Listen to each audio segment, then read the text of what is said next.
বলেছিলিস না তুই আমাকে অনেক বড় রূপে পুজো করবি। আমি বড় রূপে তোর হাতে পুজো নিতে চাই। ভবেশ নিজের হাতে তার বাড়িতে 14 হাত কালী প্রতিমা নির্মাণ করেন। ভবেশ, মা কালীর এই বিশাল রূপ দেখে আমার গায়ে কাঁটা দিচ্ছে। ভবেশ, আমাদের বাড়ি ফিরতে অনেকটা দেরি হয়ে গেল রে। চারিদিকটা কেমন ঘুটঘুটে অন্ধকার, আমার কেমন যেন ভয় করছে। কিচ্ছু হবে না, অত ভয়ের কি আছে? মনে মনে মায়ের নাম করতে করতে এগিয়ে চল। তোরা আর যাই বলিস, রাসের মেলায় রাধা কৃষ্ণের প্রতিমাগুলো কি বিশাল বিশাল আকারের। ভাঙা রাসের মেলা দেখে মন একেবারে জুড়িয়ে গেল। সামনের বছর আবার দেখতে আসবো, কেমন? সে না হয় আবার সামনের বছর আসবো, কিন্তু নৈহাটিতে আমাদের কালী পুজোয় এমন বড় কালী ঠাকুর বানালে কেমন হয়? বাহ, এটা তো বেশ ভালো প্রস্তাব। আর তুই হেভি বলেছিস। কালী পুজোয় এমন বড় প্রতিমা বানালে মন্দ হয় না।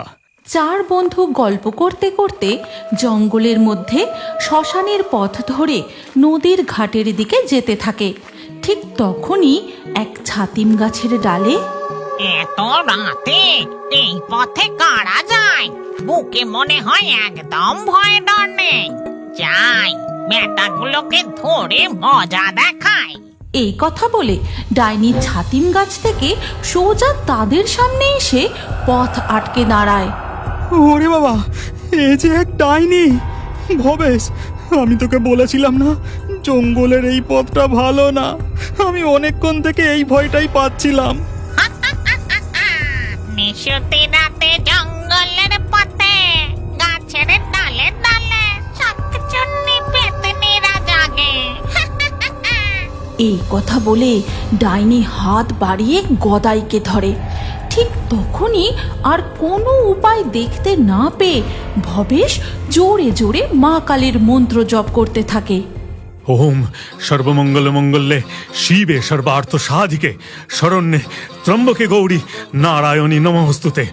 চুপ কর তুই, আমি একে ছেড়ে দিচ্ছি, চলে যাচ্ছি এখান থেকে, চুপ কর।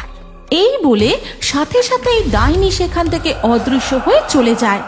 তারপর 4 বন্ধু আবার হাঁটতে শুরু করে।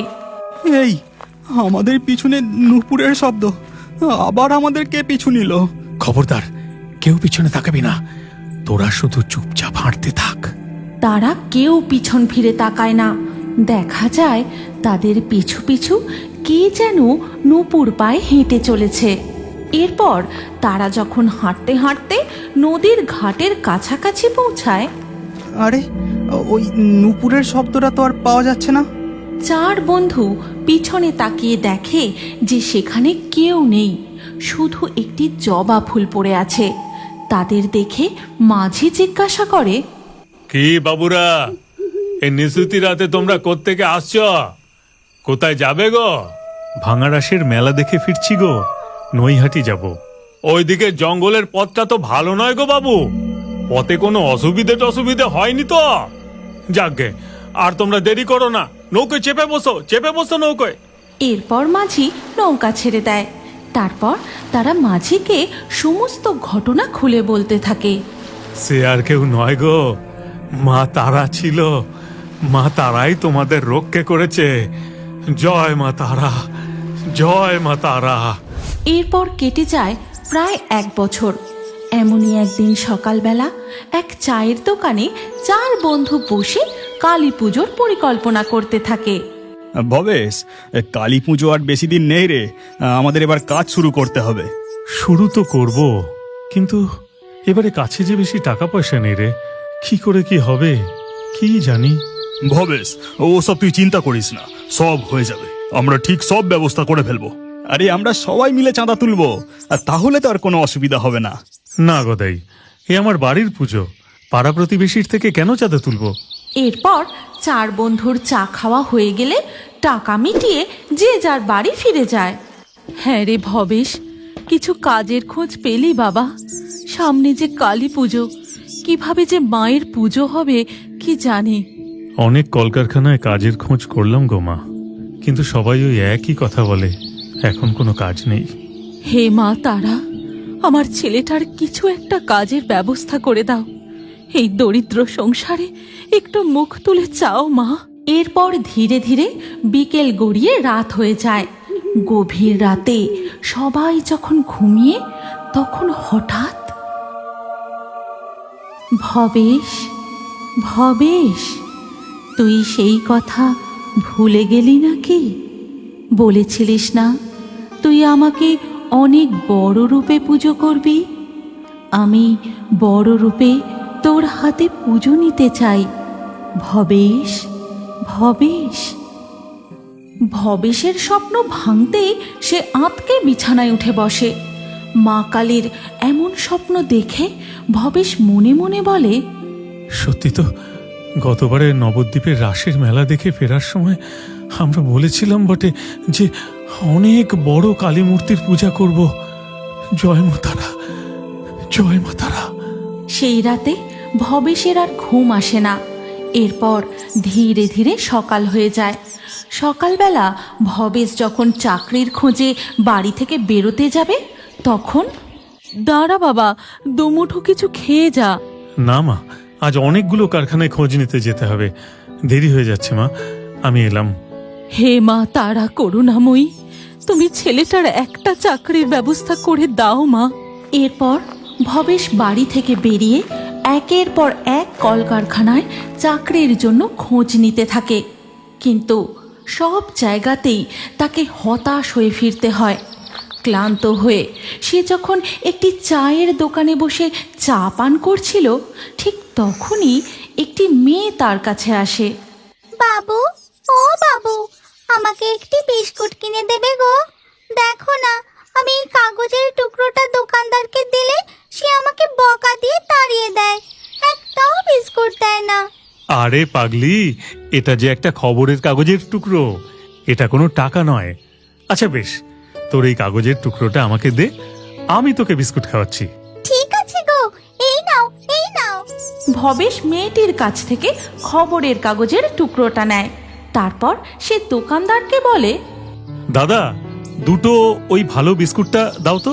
এরপর ভবেশ বিস্কুট নিয়ে মেয়েটাকে দেয়। বিস্কুট পেয়ে তো সে খুব খুশি। মনের আনন্দে সে চায়ের দোকান থেকে চলে যায়।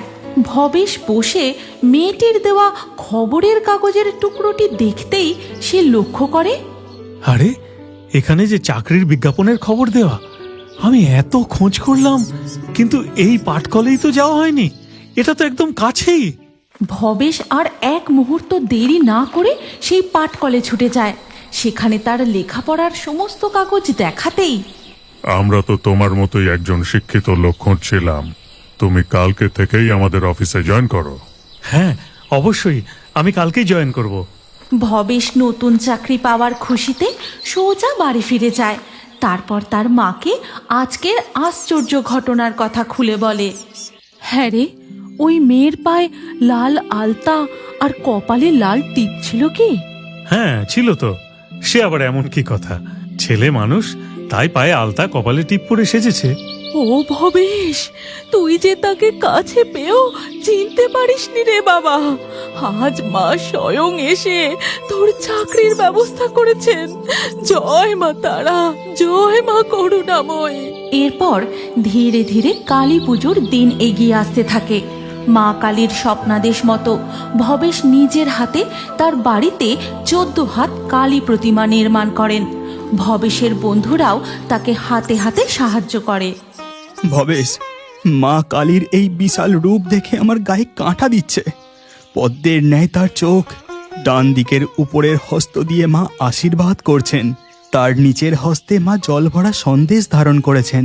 বাম দিকের উপরের হস্তে ধারণ করেছেন তার খাঁড়া, আর নিচের হস্তে ধারণ করেছেন পাপিষ্ঠের মস্তক। এরপর ভবেশ মা কালীর পূজা শুরু করেন।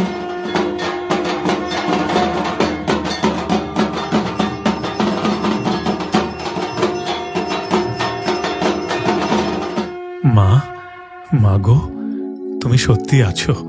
এই অভাগার যেভাবে তুমি কর্মের ব্যবস্থা করে দিয়েছ, সেইভাবে তুমি সকলের কল্যাণ করো গো মা। তোমার শরণার্থীদের কখনো ফিরিয়ে দিও না মা।